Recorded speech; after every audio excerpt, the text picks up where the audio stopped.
Big Buck Registry's Big Buck Deer Hunting Podcast, episode number 108. A talk with Merrill Sport, president of the Hunt Channel, part 1.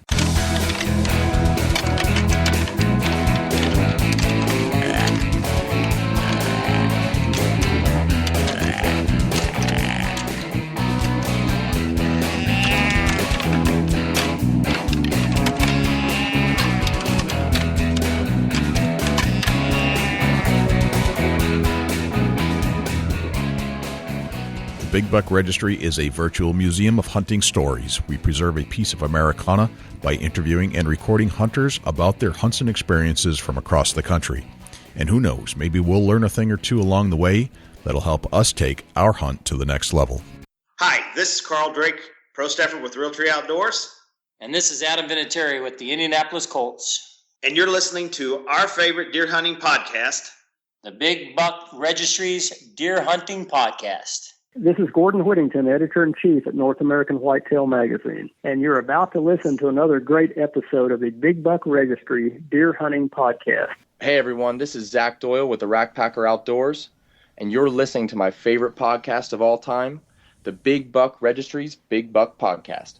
Welcome to the show. This is Jay Scott, your host of the Big Buck Registry's Big Buck Deer Hunting Podcast. Thanks for joining us. I know it's early. Just rolled out of bed. It's like 4:15 in the morning.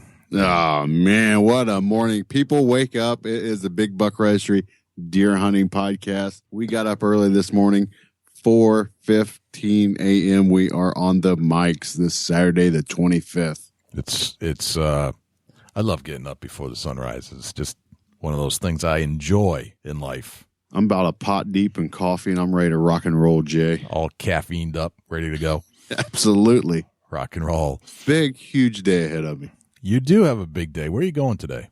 I'll be in Columbus, Ohio at Cabela's. I'm going to team up with Mike and Red from the Up North Journal. I'm doing a special guest appearance and going to do a little co-hosting on the Up North Journal podcast today. That's pretty exciting. Absolutely. You know, it's one of the things where I'm always honored that people ask us to come on as guest host and hang out with them. And it's going to be a pretty cool experience to be at Cabela's there in Columbus and meeting up with a lot of people. And if you got time and you're close by and you want to meet up with me there at Columbus Cabela's here at I'll be there around noon, and assumingly I'll be there till about 4:30 p.m. today. That's awesome, man.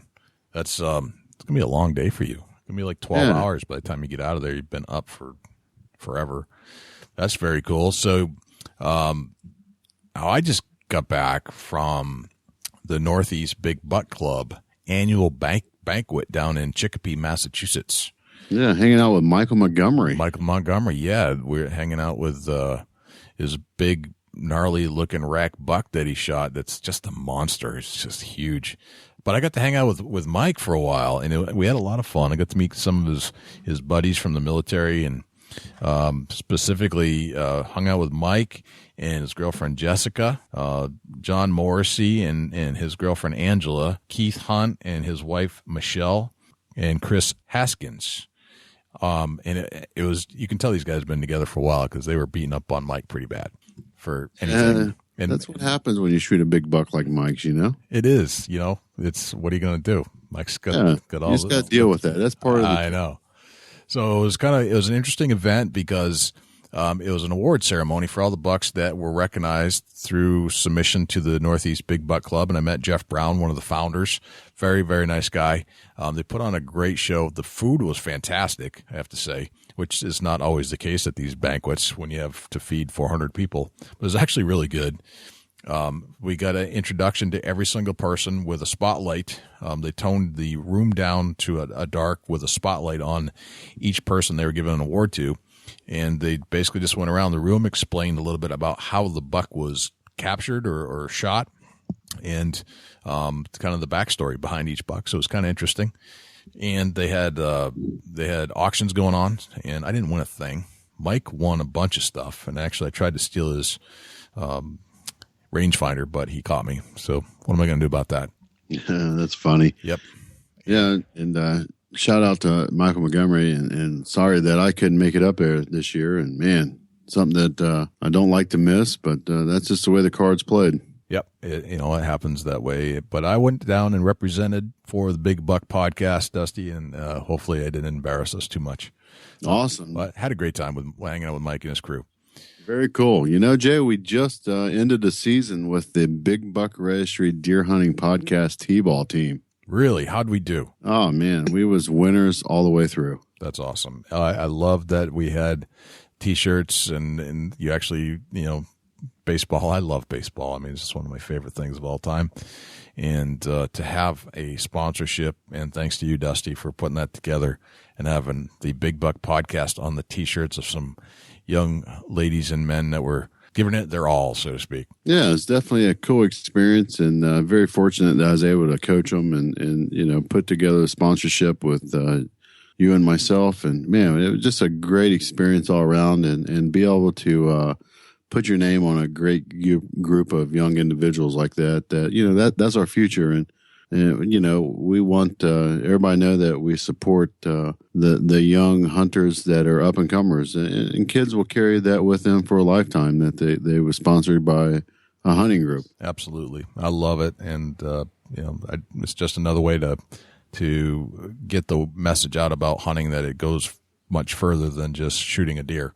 Yeah, absolutely. Yep. It's one of them things where, I think that some of the parents didn't understand quite what hunting was all about. And I was able to educate parents about what we do and how we educate our listeners and how much information that we bring in for everybody. And we share that. It's one big family, and thanks again to all the listeners that tune in with us every week. Yes, I can't thank you enough. In fact, I'd like to put a special shout out to Michael Standard, who did donate to the Big Buck podcast this past week. So thank you to Michael. And if you'd like to donate yourself, there are two places you can do it. You can pledge or donate. Donate is bigbuckregistry.com/donate. And the pledge is bigbuckregistry.com/pledge. So you must be all pumped up on your caffeine by now. I know I'm starting to feel it. And absolutely. Let's talk a little bit about television. Now, in the TV world of the outdoors, you have the Outdoor Channel, you have the Sportsman's Channel, you have the Pursuit Channel, and you have the Hunt Channel. And the Hunt Channel is the newcomer on the block. And I wanted to dig in more about how the TV industry works for the outdoors, because it's kind of unique. And when I say it's unique, is that I always heard that you had to pay to be on TV, and that it was hard to get into, and that you better have some money behind you. And I've learned by speaking to the president of the Hunt Channel, who was one of the former owners of the Pursuit Channel, that that's not necessarily the case. And that's one of the things that he's developed over at the Hunt Channel, and talk a lot about the future of the Hunt Channel and how they are looking every day for new talent to go on to their network. And they're really focused on digital, like Roku and Apple and that kind of thing, because they think that's part of the future of television as we know it today. And I have to agree. So I thought we should get Merrill on the line and go deep into how it all works, the ins and outs, everything you ever wanted to know about starting your own TV hunting show is what we cover with Merrill. And you're gonna get a real heavy dose of what it's really like in this show. Absolutely. And speaking of TV, Jay, let's not forget to remind the people that, you may hear our voice on the Sportsman's Channel. Yes, because we did some voiceover work for the Rack Packer, courtesy of Keith and Zach Doyle, and they asked us to do a little voiceover. So if you do hear that commercial air on the Sportsman's Channel, would you mind shooting us an email? And jay@bigbuckregistry.com. Just let me know that you saw that television spot. So without further ado, let's get Merrill Sport on the line. Let's do it, Jay. Merrill Sport, welcome to the Big Buck Registry's Big Buck Deer Hunting Podcast. How's it going? I'm doing fine. How are you? I'm doing quite well, thanks. Appreciate it. So where do you call home, Merrill? Luverne, Alabama. Alabama. Yeah, what's going on in Alabama right now? Anything exciting? It is hot. Hot. It is hot in Alabama right now, and humid. Hot Bama. Gotcha. And what do you do to kind of kill off the the heat? Do you care about it if you're living in, or doesn't it matter? Well, you kind of get used to it, but it doesn't mean you like it, but you get used to it. Yeah. Is it an air conditioning type environment, or do you just kind of deal with it? Oh yes, sir. Oh yeah. Okay. Everybody, it's a crisis if your air conditioner goes out. But then there's a lot of people that work outside in the heat, and they adapt to it. Gotcha. Oh, I'm from living in the northern part of the country, so it's cooler here most of the time, and I don't really have to experience it that much. It's really the humidity that gets us so bad down here, because it can be, if it's 90 or 100 down here, that's a lot hotter than 120 or 110 out in Phoenix and Vegas and all, because we travel, out there pretty regular for the trade shows and all. Gotcha. I'd rather be out there at 110 than here at 90. Good point. No, there's the humidity is just brutal. When you're just dripping from it's just sticky. It's just yuck. I mean, you just start sweating for no reason. Right. So, Merrill, you're part of the TV industry, and yes, sir. I asked you to join us because you are part of a TV network that is it's unique, and it's more successful than some of the other situations or other networks that we've noticed. And it's an interesting story. So I was wondering if you could kind of tell us how you got into the TV industry in the first place. Well, I've been in the industry, the outdoor industry, for over 32 years. Okay. And so what happened is at the time I had a stint with an early rep group. When I started in the early 80s, a couple of rep groups, and then I had some in-laws. It's Incorporated down here in Luzerne, which are a wholesale distributor of outdoor products, guns and ammo, and all kind of fall and spring goods, fishing tackle. Mm-hmm.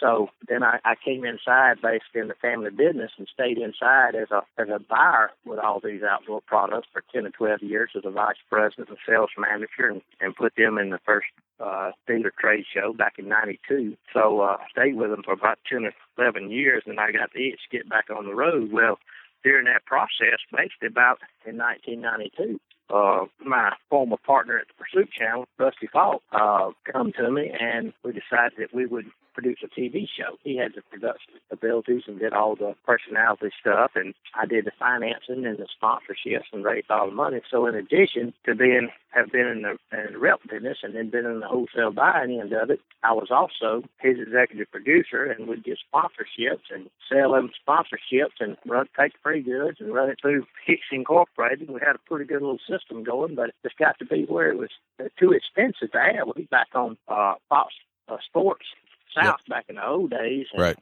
Gosh, it was still $47,000,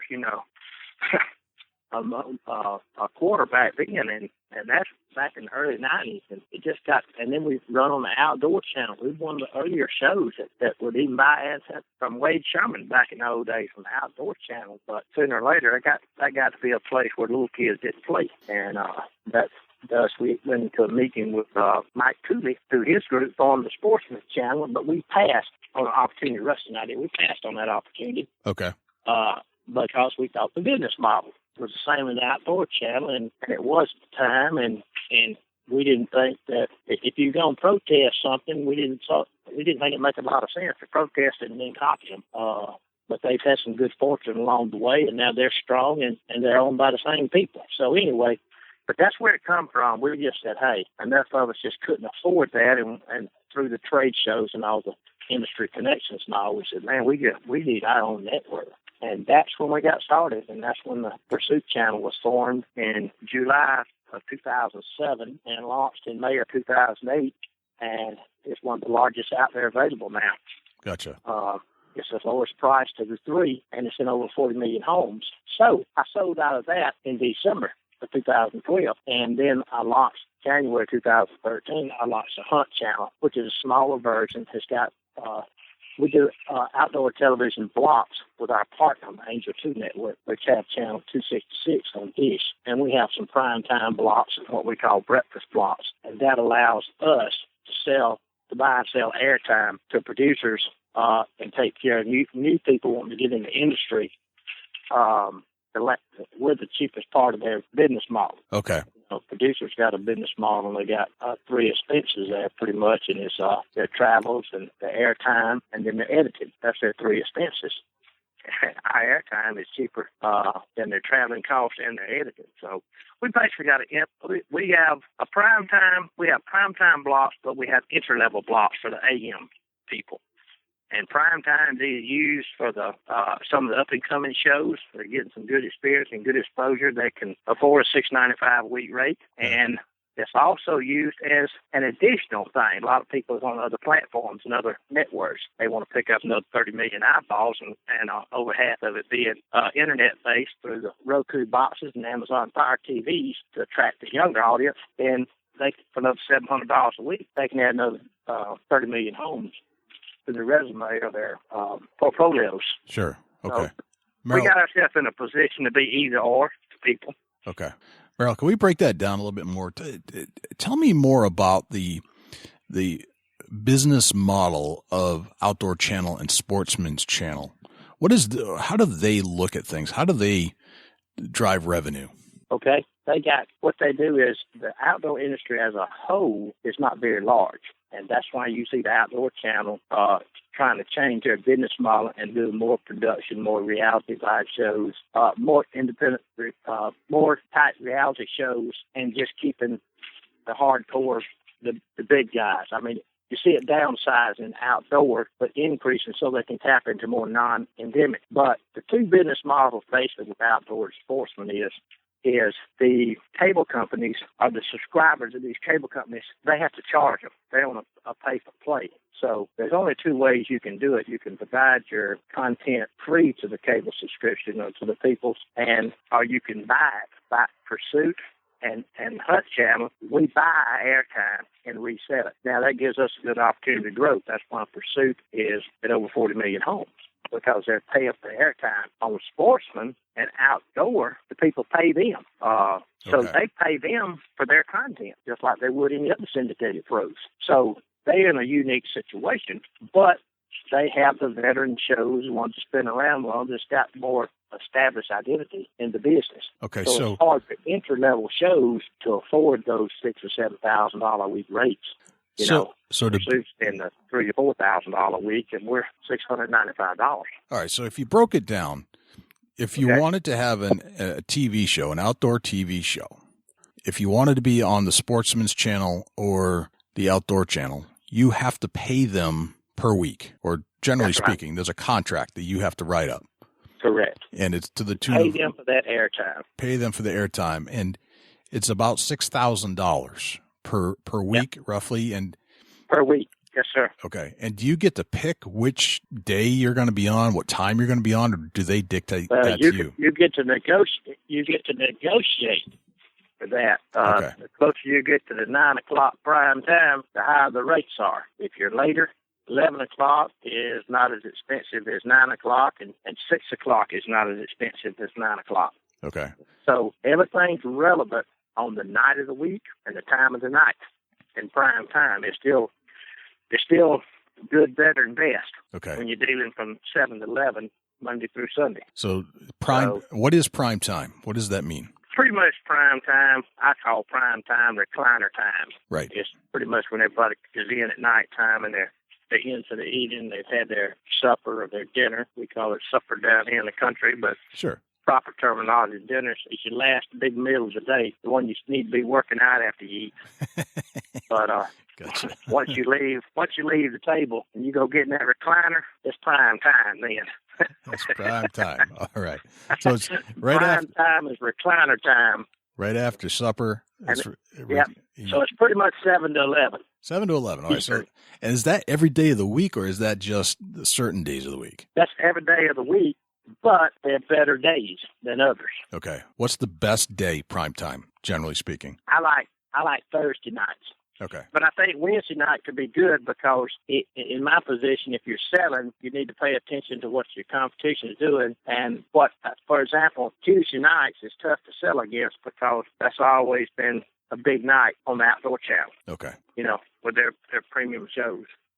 So a lot of times what's the best for you is not necessarily the best for somebody else, because when those 800-pound gorilla's been there for so long and they got a toehold on certain shows on certain nights, and other people know it's going to come on, and you can leave your DVR change there to record that for 2 years in a row, you better have a better package for that night than offer. Of course, DVRs, now, thank goodness, they help us all, in a way. And it helps everybody, the producer, the shows, and the programming, because now you got a 2 or 3 options out there, and you can only watch one, but you can record the others.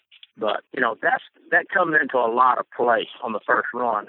A lot of the big shows, depending on what network they own, they're aware of who the shows are that they compete against. And, some like to go head-to-head, and some will pick a different night. So That's all in the eyes of the beholder of who's buying the airtime. So that's why everybody negotiates their own thing. All right, and these are... Try to stay pretty close to the regular time they've been in, so they can get people, trained to come to them. And this is all based off a statistical analysis that the TV channel themselves can monitor based off That's of. Right. And how do they? The larger shows also can afford the Nielsen ratings and the different types of ratings, and that's one reason for their high prices, because those are not expensive. Those things can run you $10,000-$15,000 a month for those ratings. Okay. That price has got to be priced on to somebody. Well, $15,000 half my airtime costs for a month. Right. So that's just not my clientele right now. How do they know how do they know what people are watching? I guess it's by the Nielsen ratings that go by where the networks are monitored. How many people are on that channel. Mostly that's why we push a lot of we like being one of the smaller networks and up and coming and offering a different niche for everybody. That's why we put Amazon and Roku, and we do our online stuff that we can track from our website and all, because all of those entities, those digital entities like that, through the internet, our website, we can get numbers for that. We know what's clicking on it. These people know that. Right. And you can get that kind of viewing data. Like, we know we're getting 50 or 60,000 views a week from our website and our Roku, because we can get that data. But we know people are watching Roku. Now, just today, we launched our Amazon Fire TV, and we'll be watching that tomorrow. Be talking with them tomorrow to try to get an estimated number of boxes that they have in the industry. Okay. Apple TV's number one. It's around 20 million. The last reported Roku numbers, which they report over 10 million boxes, but we know it's greater than that because that number was from October 2014, and they hadn't published a new one yet. So I'm sure that we'll probably get a new number from Roku at the end of September. Gotcha. Fiscal year. We'll probably get a new number. Okay. Let's go back to the Pursuit channel for a little bit. It was you and Rusty that Yes, sir. started Rusty this. Falk. Rusty Falk. And yeah, we had Rusty Falk Outdoors, and yes. Rusty and I started the Pursuit channel. Gotcha. And what was it like back then? I mean, how did two guys that are kind of floating around the outdoor industry decide that this is a good idea? I mean, Rusty was in TV before you came aboard, correct? He was doing a little local show with Red Holland, and it was barely making ends because it just didn't pay much, and he's having to run around and sell stuff at the little gas station, a little weekly rates and stuff. And he come to me when I was working at Hicks. We were friends from way back. Mm-hmm.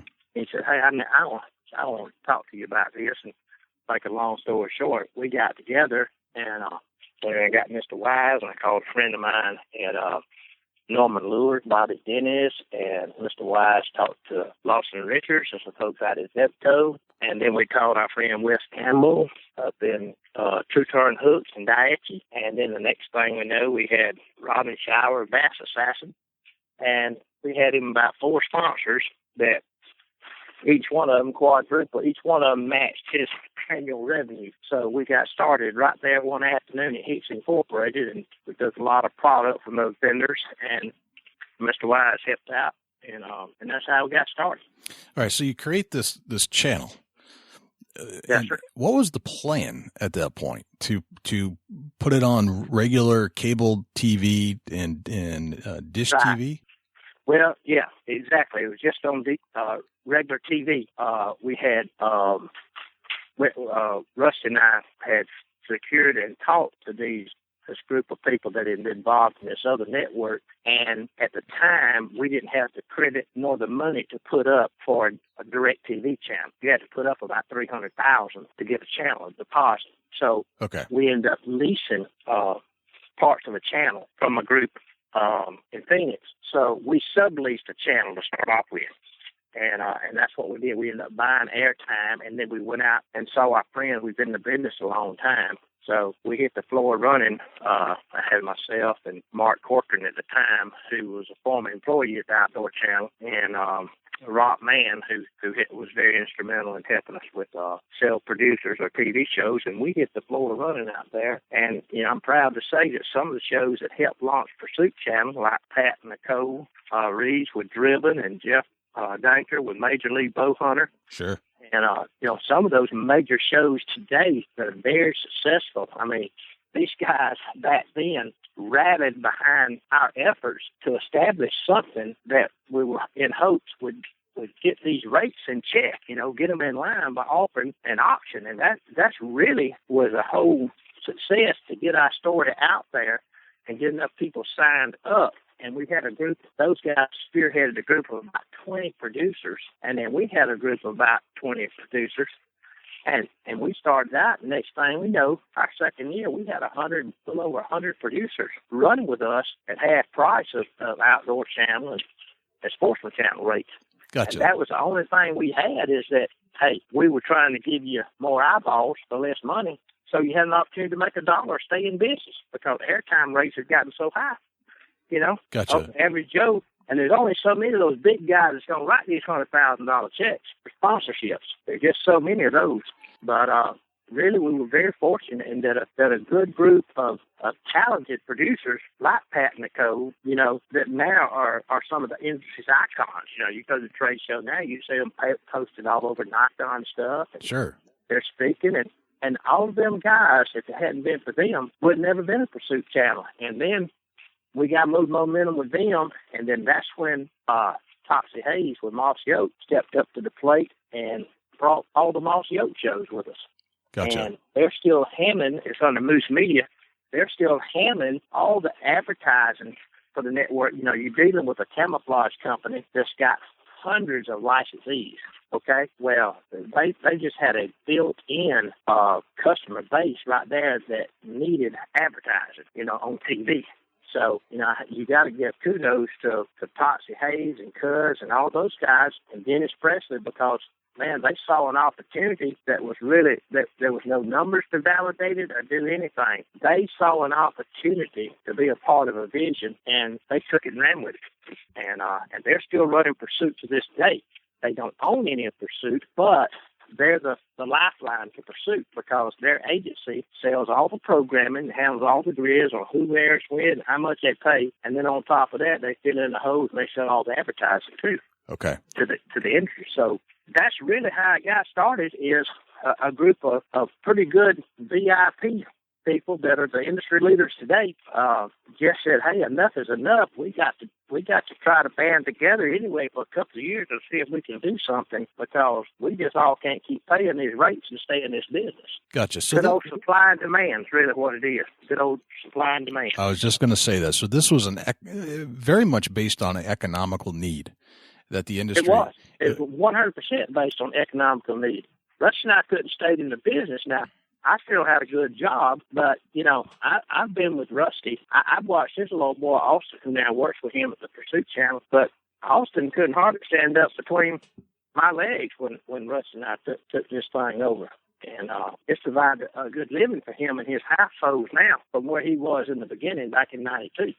So, but it's 100% economics. And I think what we did, not only for ourselves, but for a lot of other people, we changed the way of life and give them opportunities. And that's really what I'm trying to do with the Hunt Channel, even at a more entry level, because Pursuit, now with the Outdoor Channel, beginning their downsize and moving more into mainstream, they're moving some shows over to Sportsman Channel, and either we're going to get some shows next year in 2016 from the Sportsman Channel, or they may move to the Pursuit Channel, and then some of the shows from Pursuit they can't keep up with the rates now. In other words, it's just moving from outdoor to sportsman and pursuit. Outdoor is going to keep the ones they want that they're involved in, they're in the production in. They keep in the mainstream and even have 2 or 3 shows like a Jim Shockey and a Ted Nugent, Lee and Tiffany. I don't know. Excuse me. I'm not sure it's Lee and Tiffany. I know Jim Shockey and Ted Nugent. Maybe I'll remember the third one they told me. But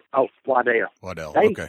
They have they have a personality type contract with the Outdoor Channel. That's the only place you'll see those guys is on the Outdoor Channel. Gotcha. All right. So you won't even see them in a photography and nobody else would do. So you got the Outdoor Channel kind of picking who they want. You've got the Sportsman's Channel. It's owned by the Outdoor Channel. Okay. They're going to realign the Sportsman Channel to be the new Outdoor Channel. Okay. And then there's a kingpin in the industry, and then you're going to have us in Pursuit that's going to catch the fallout. And gotcha. And you've Pursuit actually has more eyeballs than Sportsman and Outdoor. They're in over 40 million homes, but their rates are going up a little bit. So we'll get some from Pursuit, but and we'll get some from Sportsman. We're going to get the bottom rate payers, but in the long run, it'll be good for them too to come to us because the money they're spending on the lower tiers with those 2 networks are going to put them in prime time for us. They'll be able to buy prime time in a couple of hours a week and still be at 50 cents on the dollar. And, as soon as we get a satellite uplink where we can go out and start putting our program on about our goals, try to be in about another 10 million cable homes for the fall of 2016. That's going to put us in the 40 million market too. Okay. And so that's our growth plan. But we still know where we rank on the totem pole. We're the entry level boys. Okay. We're the entry level and are the economy channel, but also by having those rates established like that. But that also allows these other people to do. If we can grow into those numbers, then it'll also allow some of the shows and programs that are running on Pursuit or Sportsman could also come in just about 1 hour a week on us and increase their portfolio by over 30 million. So we can also be an add-on channel too. Okay. We like to do that. We like to take some of those big name shows and try to get them on there 1 hour a week in prime time because it helps us with viewers as well. And we have a lot of viewers, for example, like Sportsman, but they don't have the Sportsman Channel and all. They don't have and can't air their programming on a lot of the online distribution markets like the Roku and the Amazon Fire, Apple TV, or anything like that, Because, like I said, there's only 2 business models. You either get paid for your content or you pay for your content, Right. You can't have the best of both worlds. You can't. And that has restricted the sheer numbers and growth with Sportsman and Outdoor because, again, it's economics. And a lot of smaller cable companies say, man, I just can't pay 6 and 12 cents a sub for that channel when I can get Pursuit and Hunt free, Right. Or they'll offer it a la carte in a higher package where if the viewer wants that, they pay the cable company more money for it. They run it a la carte, you see, because you have to pay those 2 Outdoor Sportsmen. You have to pay them for their content to watch their programming. The cable companies do, and then they pass that on to the consumer, the customer. Say that again, Merrill. So the Sportsman Channel. So there's some people or some producers, some shows, or all of them have to pay to be on Sportsman and Outdoors. Is that correct? That's exactly right. Everybody from Hunt to Outdoor on the producer side, the TV shows, is a pay for play. Okay. I mean, all of us are selling airtime. We're buying and selling airtime. Okay. It's all based on bandwidth off the satellites that the federal government controls. Okay. Now, is there anybody that gets paid to be there? Well, the Sportsman, yes, like Sarah Palin, there are different models out there for the established people, like Waddell and Shockey, Jim Shockey and Nugent and all. That's what I'm saying. Those are kind of network-owned shows. If they own those personalities and they own the production and all that stuff, and they pay those personalities for those to produce those shows, and they pay a salary plus. It's hard to say what all they get. Nobody flaunts their salary, so, it's only speculation. But yes, there are some of them like that. Okay. But that's very rare. Now, I'm telling you, there's not 10% of them that get paid to be on TV. Okay. That's the exception to the rule is what you're saying. That's it. That means you have arrived, and not many arrive in the play world. Okay. So that's 8-10% of the the people, but they all had to come from somewhere, right? That's right. They have to build their reputation. They have to build their viewership. There's a method to getting it out there. Now, not everybody's going to do that. But you know what I always say is, it's the same theory as everything else is. What comes first, the chicken or the egg? And that's what we tell everybody that's wanting to get into business with us. And they say, well, I got my own channel on YouTube. Well, so does 10,000 other people. Right. Okay? Who's going to find you under your name and what you'll put it, except somebody just doesn't have anything to do one night, might run across it. And that's why we're trying to build a digital platform so that people can share social media with each other. And, as you always heard, whether it's protection or safety or, there's always safety in numbers, And so that's why you try to package people together so that maybe somebody watching somebody else's show, if you can pull 100 of them shows out of 10,000 and package them in a network under the name Hunt Channel, you're going to have a much, much more likely product to see in your show on the big screen. And that's the beauty of the internet platforms and all now with all the smart TVs. You have the appearance that you're on TV, because those are running through internet boxes and internet devices or your online TVs, and you can get over there and you can watch it on your TV. And that's where 28 to 30, I have a daughter 29 and one's going to be 25. And I can tell you right now, if you ask them, if they was in a Jeopardy show and you ask them, what is a TV guide, they would look at you like, what are you talking about, TV guide? Right. It doesn't matter them what time the show comes on. My oldest daughter is a weightlifter and a CrossFit guru. We gave her a Roku for Christmas, so she might go for a month and not do anything. Then one night she'll sit down and watch a Blacklist on ABC Video on Demand. She'll sit there and watch 4 episodes.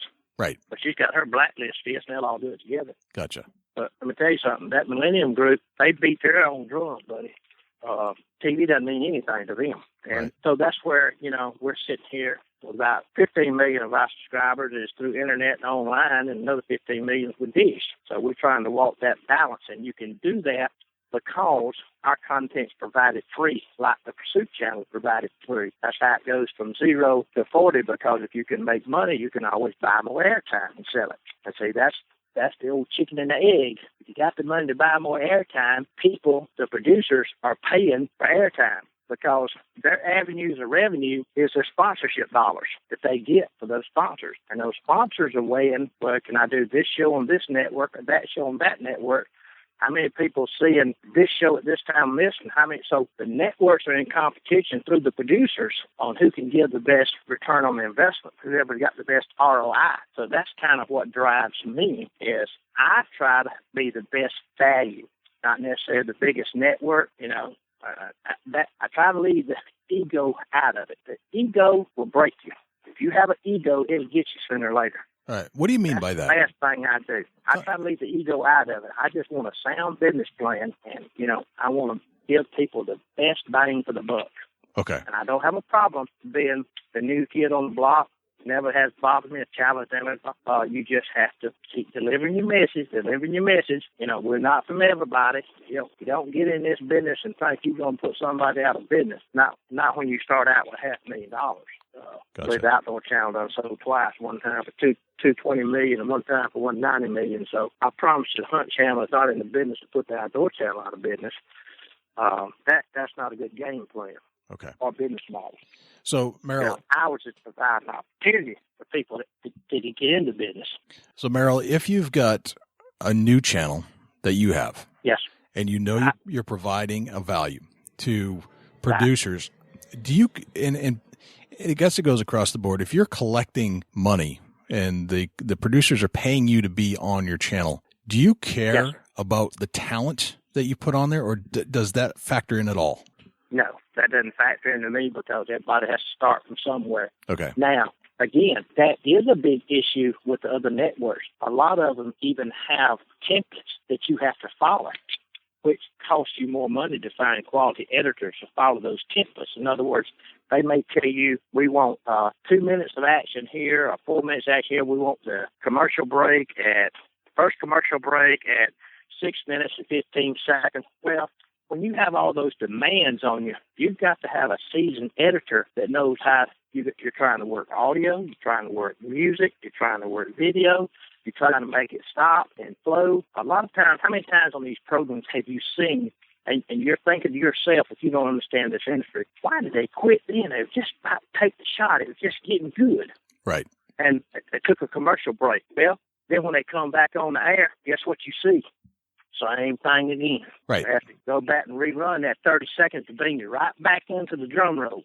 See, those are templates, and those are hardships, but it requires more experienced editors. It requires better editing, more production, more cameras, more angles, and that's not my market. So we're easy to do business with. I use so to keep the editing costs down, we use our commercial breaks, our 3 2-minute commercial breaks. We let our producers use them to their advantage. In other words, if they get stuck editing or something, or get, something runs out and the music goes and everything looks like, oh man, that's a good place. It just hit a wall. Well, guess what? We'll rescue you with that 2-minute break. You see, and then you can come back up and your footage can completely be relocated, another set somewhere else. So little things like that we do by not telling them they got to do it this way or that way. We know what our role is. We know we're the entry level, and it takes time. And that editing is very expensive. The production the quality of the production, a lot of people like that, but I think the quality of the footage to our market, if you've got a good shot, a good kill shot, if you've got, a good footage of some unique action and all, I think a lot of our audience likes the footage and don't critique the editing quite as bad. Okay. But now, that's just my opinion. Footage is king because the larger shows go to places all over the world, and people just sit there at some of the footage they get. I would tell them that I would watch that footage, whether it was high class or a little blurry or whatever it is. I would watch it because I enjoy seeing that fella take that bull out up on the ram, takes it around. I'll be on a safari. I'm watching the footage. I love the footage, what I like. Right. Okay. So there's ways that you can do things to help people because we just put less demands on them because we know who our customer is. We know who our producer is. And a lot of them are just learning how to, they're just learning how to put music up and down, drama music and easygoing music. They're learning how to try to make the flute play with the film, So right. To tell them when to cut it off and when to cut it back on, a lot of our people aren't there yet. But again, that's why a lot of these people, those type shows, charge more for sponsorship because they're on the bigger networks, and their expenses are higher as well. Okay. Because it takes somebody that knows what he's doing with that editing system to stop and stop, on demand. Right. So on the Hunt Channel, do you give your producers a format to follow? They have a format. We tell them pretty much you have an opening, and then you have you just do your little opening. We give them a little spreadsheet opening that says, hey, do your little opening, do your intro to what your show's going to be about. Then you got a 2-minute commercial break, and that's where you put your 4 sponsors, and then you come back and do some more show footage, and then you put another 2-minute break when you get. They know they got 3 2-minute breaks, that covers 8. That's 4 minutes is theirs, and then 4 minutes, that's 8 30-second spots. So they can sell 8 sponsors. Gotcha. Okay. The money to cover their 3 expenses. Well, then the last 2 minutes is just a black hole. So when they turn that into us, they have to tell us on the timeline, okay, at 26:15. At 26:15 on this 2680, there's a 2-minute black hole, and then we do closing, you say, or they may fast at 25. And see, that's the thing that we allow them to do. We don't tell them when to do that. They just got to have 3 2-minute black holes, and they fill up 2 of them, and the other one's black. So the network puts in commercial inventory. That's how people buy commercials from us. Okay. You see. So we have 2 minutes in each of our shows. Okay.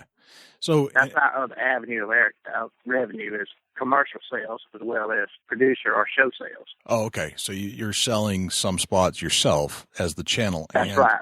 You're selling spots to your producers to get their.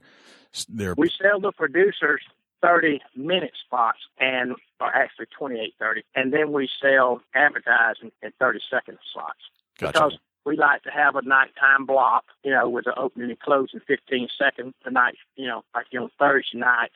Ours is on Thursday nights. We have Double K Jerky, where tonight's program is brought to you by Double K Jerky. And they don't get a 30-second commercial in that 2 minutes we got. So we give that away with the people that are sponsoring night blocks. So we have certain things like that we give away, or we might be doing a giveaway or something. So we keep 2 minutes in each show. Okay. For night blocks and for sponsorships and for giveaways and whatever we need to do. Okay. Let's say I'm a brand new producer, but I'm inspired to be on a television show or on a TV network, and I want to find a place. You're saying that you're the best value out there right Absolutely. now. You've got so much to learn, and you can even start with us. We even have a digital platform now that will give you video on demand in prime time. We store your stuff in the library under your logo on the website, so you and your buddies can sit down one night and go to our website and watch 6 of your shows. We store it for you, we loop it for you about 4 times on Amazon and Roku. So we have over 15 plus million homes through internet and online on a digital platform that we call our digital network. We launched it this year. It's new for 2015. Okay. And we do it for $75 a week. Oh, wow. That lets everybody get on the big screen.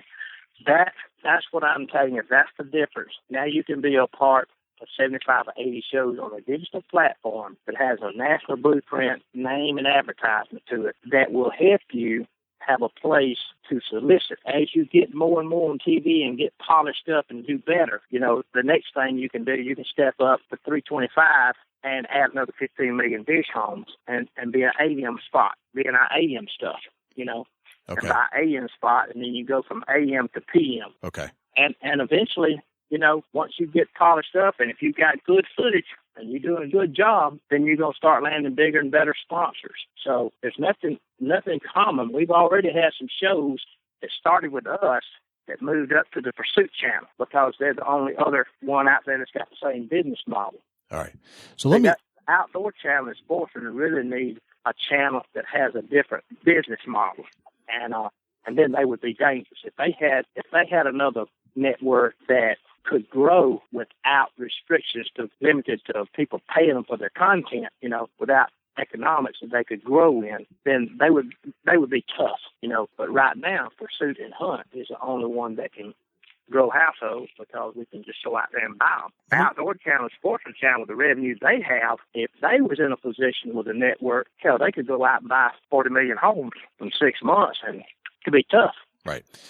So let me summarize this a little bit. You've got a situation where you've got a completely digital platform that you could take pretty much any comer and give them an opportunity for some brand new editor, doesn't know really what they're doing, has some camera experience, can kind of tell a story sort of, but you can give them a spot.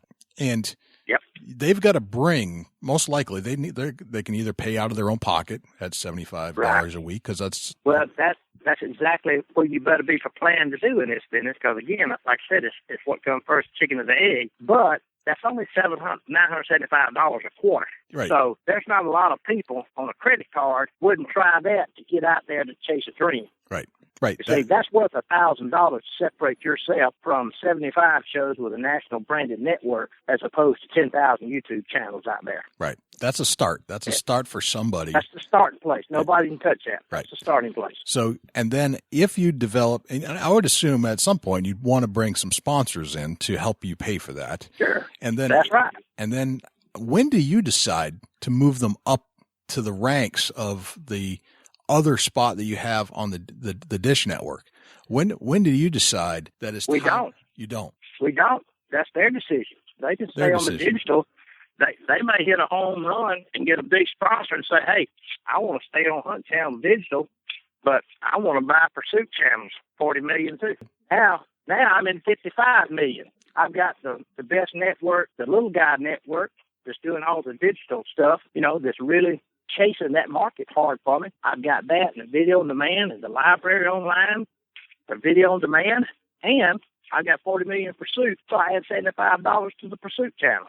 Gotcha. All right, so you can't beat it. So you could do the Hunt Channel digital, and does the Hunt Channel have a contract with national TV providers like the Dish Network or DirecTV? We do have one with Dish, yes, sir. Okay. It's through Angel too. So you could say, as a producer, all right, I'm ready to step up to the Dish Network through the Pursuit Channel. I could say that, or through the Hunt Channel, I could say, all right, we've been doing pretty good on digital. I just landed a big sponsor. Merrill, I want to go up another level. I want to go on the big time broadcast. And you would say they could go to 275. It'd be a Tuesday morning. They can go for 275 or 300 between 7 and 9 a.m. in a weekday morning slot. Okay. And then do you decide, are you the decision maker at that point to say we want to move you to the PM because you're doing so well, or is that just another bump up in money? Well, if they've got a good show, we might recommend them and ask them how they do it, because like I said, we're producers. I mean, everybody that started with me with the Pursuit Channel that's working with me now, I had hired them at the Pursuit Channel when I was Chief Operating Officer.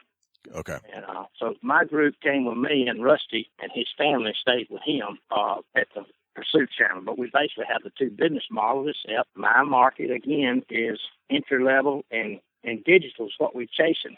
Okay. And then, like I said, you can run on other networks and run with me if it's not a conflict with the other networks. Now, sometimes Sportsman Channel and Outdoor would have exclusivity runs where they would restrict the people buying airtime from them to run on another channel without hearing us at the same time. In other words, they want first runs.